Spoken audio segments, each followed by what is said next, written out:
Where did we first? We met at SafeCon. We met at SafeCon, Yeah, yep. we met at SafeCon. It's a good setup down there, isn't it? Yeah. I was impressed with how it was functioned. Yeah, they do a good job. They really, really do. It's be nice to go somewhere else once in a while, but they do it right. So I can't complain about how they host the event. Who else came out of your region then? Let's see. We were first. Ohio State was second. Ohio University was third. Kent State was fourth, and Bowling Green was fifth. So how many come out to the Nationals? This year, I believe we are getting everybody but Bowling Green. Okay, so everybody. So we're getting four. The reason is because the host school gets an automatic bid. Right. So Ohio State essentially turns down their second place bid and takes the automatic, and everybody bumps up another round. So actually it's three. Yeah, three, which some years we only get two, some years we get three. It's based on a formula that NIFA does, and they're actually right now talking about changing that process, but that's got to be voted on, and because it's a complex formula on how they do it, because not all the regions are the same size. Right, that's true. So the formula is meant to kind of even out the region size, so bigger regions will get more bids than smaller regions, but they're trying to do, or what they've proposed to do, is restructuring the regions to try and even them out, and then going to a more across the board process. But I don't know. They got to vote on it yet. They're asking for our opinions right now, and it's kind of like, well, I see what you're doing, but how long is that going to work? Because as soon as, well, this school is not coming anymore, and then after a while the regions are going to be lopsided again. So I don't know. We'll see if it works. And that's kind of the basis, isn't it? Because it doesn't matter what the size of the region, it's a matter of the schools that really want to participate in. Yeah, so they've got kind of a restructuring plan that they, kind of laid out to us, which, we would be, well, they're going from, or if it gets approved, they go from 10 regions down to 7. So all the regions will get naturally a little bit bigger, but then restructured. So right now we're Michigan, Ohio, Pennsylvania, West Virginia. And the new scheme, they throw us over to Indiana, Illinois, Kentucky, Tennessee, I think. Wow. Is our region, yeah. And the Ohios go East Coast. Okay. So, they go North Carolina and some of those over there. So they're obviously trying to set up those regions so that the schools that are pretty much currently are participating in, they're just trying to level up those schools all Yeah, up. they're trying to balance it so this region's not really small and this one's not really big, but still try and limit the travel and see, because for us, currently, but it just works out that way that we have, Pennsylvania, West Virginia, but there's no schools competing in those two states. So we never travel anywhere other than Ohio. And the Ohio schools never travel anywhere other than Ohio except once every 4 years to come here. So our transit's very small compared to a lot of the other regions. So if they realign and we have to go down to Kentucky or Tennessee, it's going to be a little bit, our travel expenses are going to go up and stuff like that. But I mean, there's a lot of other schools that already have to deal with that, so I can't complain about that. But, I guess all the West but we have it kind of easy with the way it is. Do you have, is there any other intercollegiate competition outside of your regionals?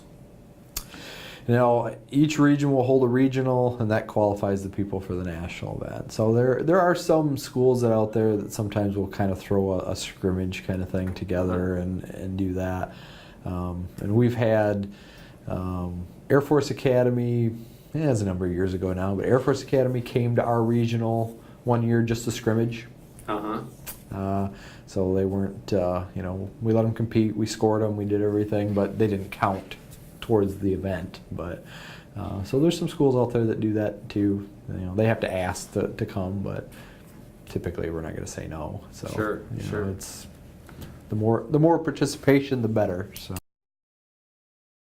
SafeCon is in April? I'm trying to remember what the exact dates this year. I think it's early May. Early May, okay. It usually falls in one of two times, either late April or early to mid-May, because it usually is the host school whenever their semester break is. So like when we hosted the national event years ago, we held it in April because our semester breaks at the end of April. But Ohio State's usually in early May. So it's probably then. yeah, so it should be early May sometime. How large is the team?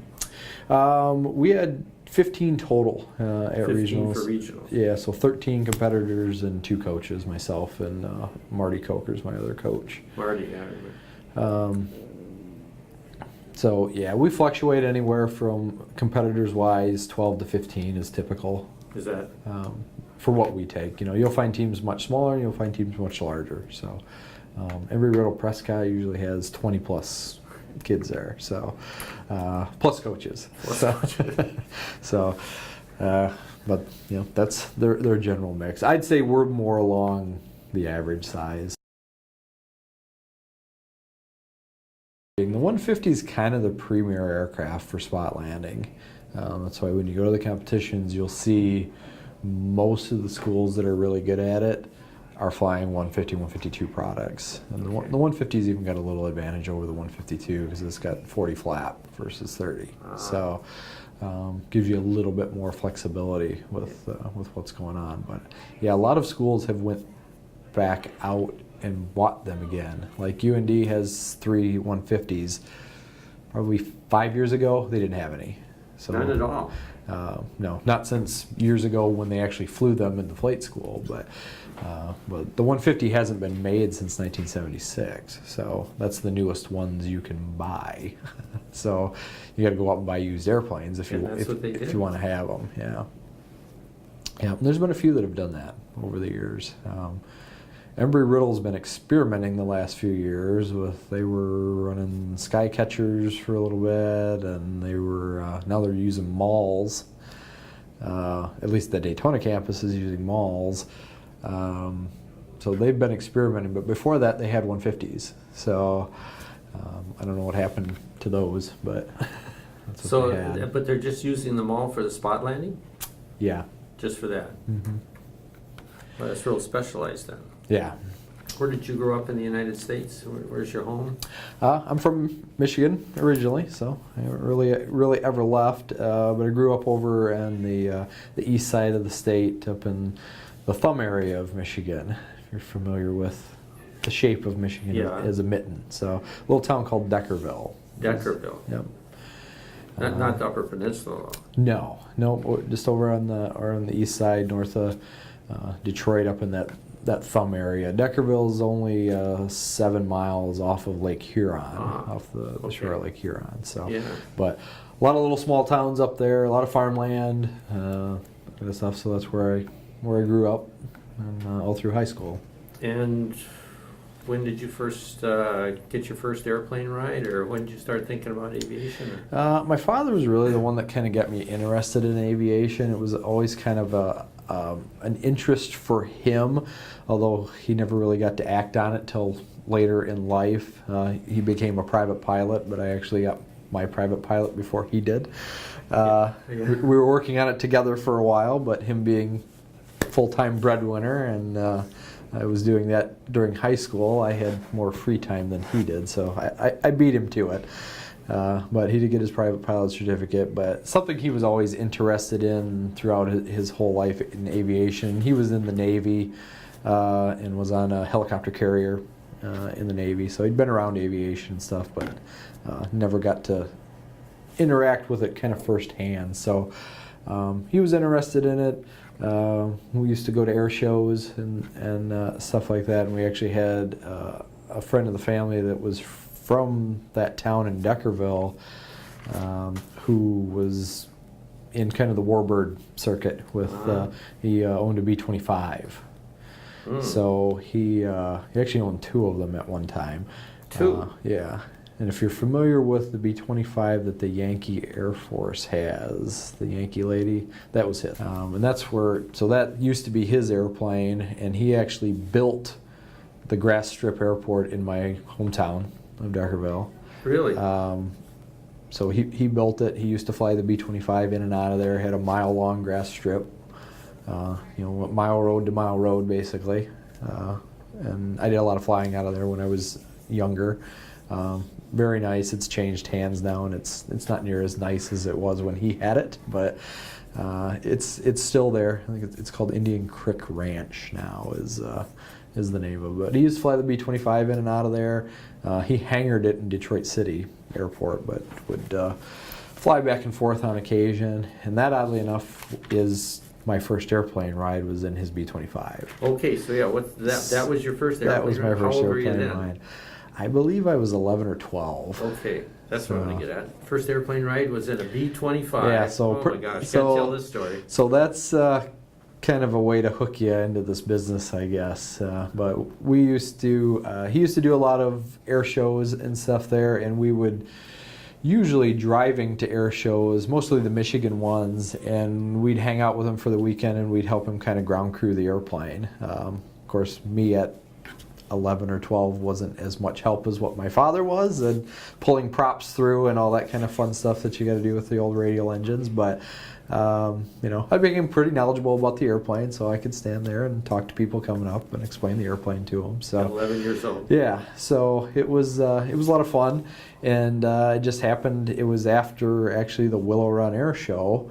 And he was just going to fly the airplane back to Detroit City, and said, "Well, you want to go?" And Dad said, "Well, yeah, I'll drive over to, I'll make the drive and I'll go pick you up and go." Way to go, Dad. Yeah, so kind of can't turn that down, even though, well, I've never flown in an airplane before, but how hard can it be? So I got to fly in it one other time. So that was a really short flight, but I got to fly in it one other time when he flew it up to Deckerville, and he just came up and was just doing a color tour in the fall. So loaded a bunch of us up, and we flew around for about an hour and a half, just all around Michigan, just looking at colors. So very nice guy, but great experience. So yeah, that was my first airplane ride. So I think that probably kind of hooked me. I was already into the aviation stuff anyway, but probably more memorable than most people's first ride in an airplane. So 11 years old, you have your first airplane ride. Then did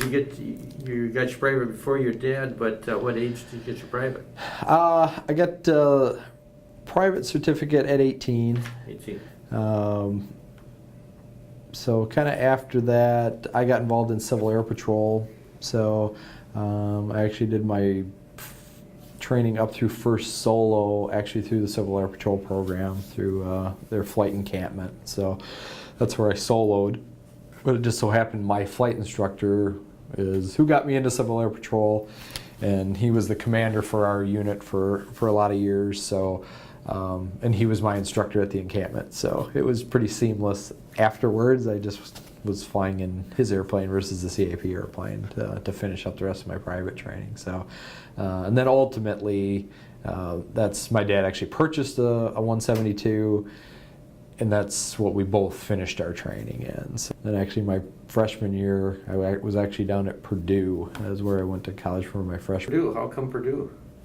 I originally started in engineering. That's what I was going for, and I'd kind of applied to 3 schools: Western, Purdue, and U of M.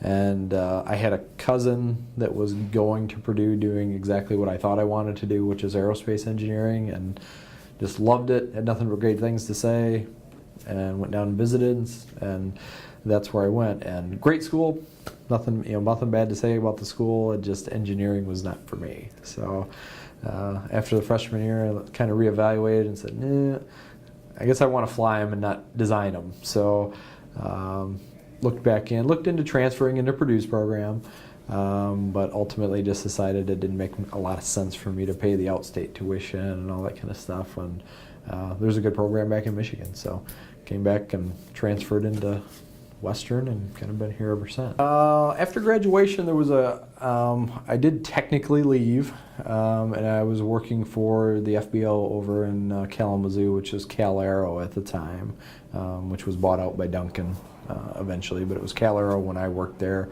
And I was just starting out, I was just working a desk job there, working the flight desk.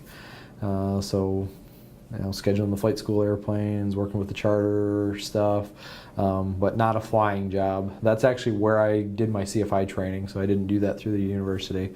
So I got my CFI while I was working there with a nice employee discount and all that kind of stuff, so that worked good. But then was probably going to work my way into a flight instruction job there. But shortly after I got my CFI, a job opportunity came up here at Western, which actually wasn't a flight instruction job. It was working in the dispatch and schedule. I switched over to my current position in 2001. So I did that for about 4 years, Yeah.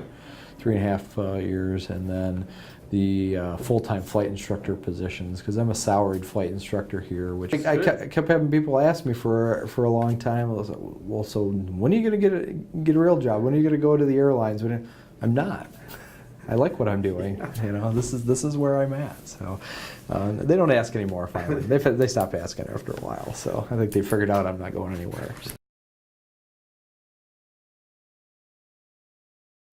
Oh, when you were a student here, were you on the flying team then? I was. So Yep. you were on the flying team then? Yep, I competed all 4 years of eligibility that I had on the flight team. So I competed 4 regionals, 4 nationals. And then when did, right away in 2001, did you start coaching it then? Or when did you start I doing graduated undergrad in '96. that? Right. And then that was the period where I was kind of gone from here working at Cal Aero, but I was just down the road. So still was kind of helping with the team a little bit in the fall of '96 for the regional event. And then '97 in the spring was when Western hosted the national event here. So I was involved with helping host and put that competition on. And then right after that event is when I hired in here full time and went kind of back to coaching full time. From it's always going to be a passion for me. It's always going to be something I enjoy and have deep feelings.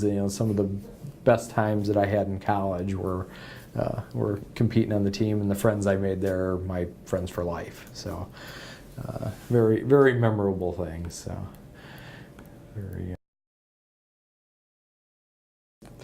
Because my feeling on aviation is it's a passion, and if you can't get forced into it, you can't get led down that road. I tell prospective students the same thing. It's like you either have to love it or don't do it, because you won't make it. There can be some bumps along the way, and if you don't love what you're doing, you're going to be miserable. So it's kind of the way I feel in my philosophy about it. So, What do you see in the industry right now for people that are leaving here? What do you see for? We both know what's going on right now. There's a lot of expansion. What do you see down the line? Say it's hard to project, but say the 5-10 year time frame maybe.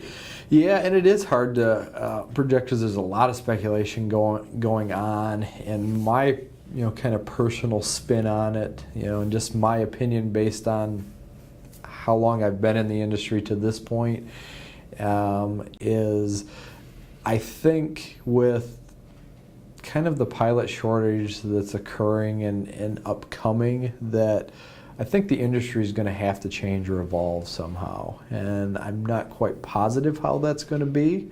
But I think in 5 years, I think the industry is going to be different than it is today, and it's going to be different than it's ever been. I'm just not quite sure what that's going to look like. Because in my opinion right now, I don't see how it can continue on the track that it's on, because I don't think there is going to be enough pilots. There's just not going to be enough to hire for what everybody's projecting with retirements and everything else. So the sizing of the industry is going to have to change, or something's going to have to give a little bit. Whether that's going to be a little bit more shrinkage in the regional side, and that side's going to get smaller, and I think you're going to see services decrease a little bit to some of the smaller airports.